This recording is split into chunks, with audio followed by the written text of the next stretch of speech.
So sustainability is at the forefront of a new BBC fashion competition, seeing children use pre-loved and rescued materials to upcycle and embellish outfits. Now, the show's actually been a passion project for the presenter Emma Willis, and the winner will receive the ultimate prize of showcasing their designs at London Fashion Week. Let's take a look.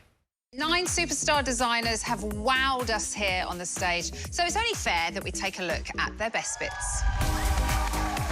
Fashion is everything to me. I'm constantly coming up with ideas. I really want to show everyone that anybody can wear whatever they want. So whoever wins Style It Out will be showing their outfits at London Fashion Week. I really want to win now. You are going to be styling up your teachers. What is going on? Who is ready to turn their parent into a pop star? Not me. Welcome to Style It Out. We're just in the design room making a design. What dance inspired your outfit? Hip-hop. Same. Well, this could be fun. One of the sewing machines is broken. It's gotten a little bit tense. This is really challenging. It's so hard. 2 minutes left. They are all going to make it there right on time. It's poodle time. Very happy. You've done so phenomenally well. I felt really happy and really proud of myself. I'm the happiest pumpkin you'll ever see. I had an absolute blast. And Emma's here with us now. Morning. Hello, how are you doing? Yeah, good, how are you? You do a thing about fashion, everyone's going to look at... The fact, people, everyone's into fashion one way or another, aren't they? Are they? Are they, Charlie? Well, do you know what? Are you into fashion, Charlie? OK, not everyone is. But in a way we are, because some people are not into buying new stuff, like buying old stuff. They love a charity shop. And that's kind of what this is about, isn't it? It's not conventional in some ways. No, but I think probably what isn't seen as conventional actually is conventional, because we all need to be more sustainable, especially with fashion, I think.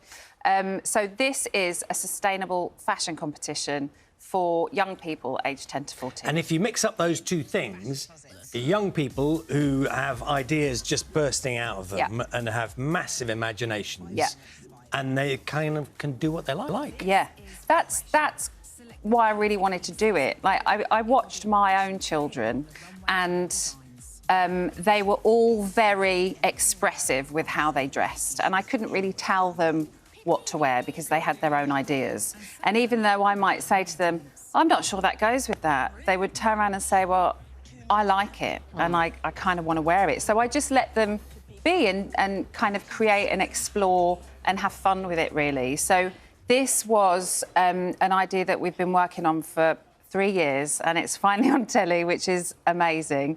And I think sustainability had to be a big part of it, because the fashion industry is one of the big polluters, really. So everybody is making changes with sustainability. I really noticed a shift world. in There's that a big recently. shift, yeah. So I mean, I grew up in charity shop clothes because that's where how my mum dressed me, and that's something I've always kind of done. But now I feel like anyone who speaks to me say, well, that's a nice jumper. Oh, it's from X resale site, or I bought it off whatever, you know, and the sort of sense of almost pride, being really open because about it has a history as well. Like, who knows where that jumper or trousers or dress has come from? It's been somewhere else, and it's lived a life before it's even found you. So, so we had everything was pre-loved and rescued clothes and materials. Strictly gave us loads of fabrics, and the kids really loved that. But it was really a way of showing kids. I mean, kids are showing me how to be sustainable. I didn't grow up in a world like that,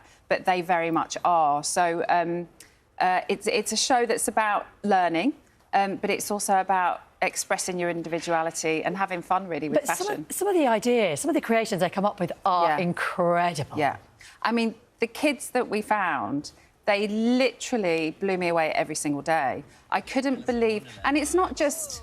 You know, sometimes you can have an idea of what you want to make and do, but you can't draw, or you don't know how to use a sewing machine. So we wanted to encourage all kids, no matter what their capabilities were, to kind of get involved. So some kids have the ideas in their heads, but we have a seam team that helps them, because they only have 5 hours to make these outfits. So they have a seam team because they've got the ideas in their head, but they don't know how to use a sewing machine. And you shouldn't stop being creative and having that open mind just because you might not have one technicality that you don't know how to use. But I think having done it, I've had so many people come up to me saying, my kids have never thought about that before, and now they want a sewing machine, or we pinned a dress together or a pair of trousers. And it's just, like you said, Charlie, those young minds are wide open and they're unaffected by outside sources, and they just create and have fun, and it's brilliant. Do you think you've made any fashion mistakes? Shall I stop talking? Oh, you're doing well.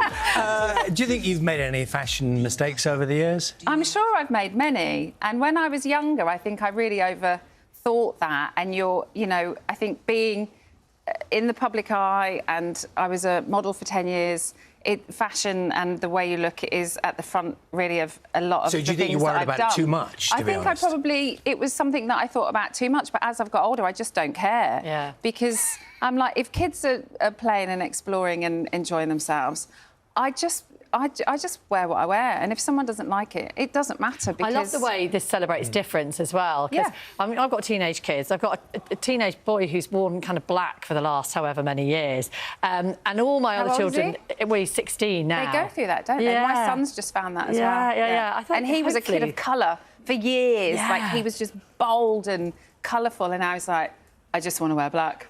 But that happens, and that's fine. And as you say, you've got to let them kind of get on with it. But I love the way that this allows kids to really express themselves. Yeah, absolutely. And I think they've got so much more freedom to do that now. Even though you think there's a kind of uniform, I think more and more there's a confidence about being who you are. It takes real courage, though, as a young person, to truly kind of stick to your guns and be, I am going to be the individual that I truly am inside, because there's so much pressure from those around you, from your peers, especially as, they get to secondary school and everybody kind of wants to just fit in and be the same, really.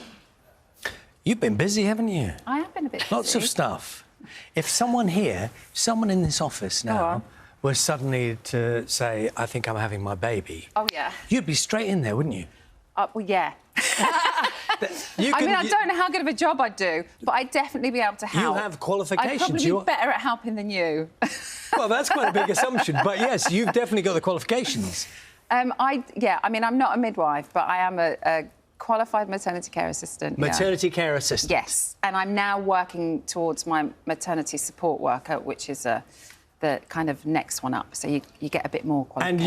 And you've clearly, and people who've seen this programme that you've done, you get a real buzz out of that. I absolutely love it. Again, this was my first telly baby. This was my first kind of thing that I sat down and went, I really want to do this. And I met an amazing woman who went, oh, let's try and make that happen. And she developed it up and found a way, and we're now on our 4th series on the ward. And it's something that I try and do every year. It's not always possible to do that, but I literally just go and fully immerse myself. I work full-time on the ward, and I absolutely love it. What a privilege to be able to do that, actually. It's an absolute honour and privilege, that you can be in such a personal space with a family at a really important and emotional time, and vulnerable as well. Like, it's I have to really kind of catch myself at times. In the moment, the adrenaline's pumping and you're kind of watching and going, I can't believe what I'm seeing. And then afterwards, you kind of step back and